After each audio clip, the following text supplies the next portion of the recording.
রমজানের প্রাণ হলো কোরআন। এ মাসেই কোরআন নাজিল হয়েছে। রাসূল পাক সাল্লাল্লাহু আলাইহি সাল্লাম নিজেও এই মাসে কোরআন তেলাওয়াত করতেন বেশি বেশি। তাই প্রত্যেক মুসলমানের উচিত এ মাসে বেশি বেশি কোরআন তেলাওয়াত করা। অন্তত প্রতিদিন এক পৃষ্ঠা কিছু সময়ের জন্য হলেও কোরআন তেলাওয়াত করা উচিত।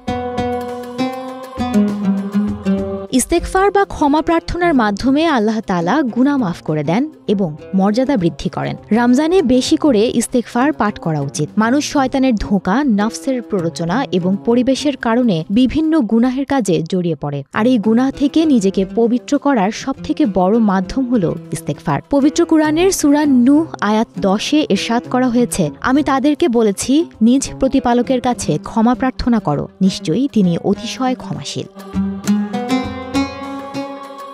ফরজ ও নফল নামাজ পুরো বছরে নিয়মিত আমল হলেও রমজানে এর প্রতি বিশেষ গুরুত্ব দিয়ে থাকেন মুসলিমরা। আর রমজানের বিশেষ ইবাদত রাতের তারাবি নামাজ। এশার নামাজের পর এই নামাজ আদায় করা হয়। তারাবির সঙ্গে অন্যান্য নফল, সুন্নত নামাজ ও ইবাদতগুলোও নিয়মিত আদায় করা উচিত। রাসূল পাক সাল্লাল্লাহু আলাইহি সাল্লাম বলেছেন, যে ব্যক্তি ঈমানের সঙ্গে সোয়াবের আশায় রমজানের রাতে তারাবি নামাজ আদায় করে তার অতীতের সকল গুনাহ ক্ষমা করা হয়। অনেকে পুরো বছরে কখনো কখনো নামাজ আদায়ে গড়িমসি করলেও রমজানে নিয়মিত নামাজ আদায় করেন।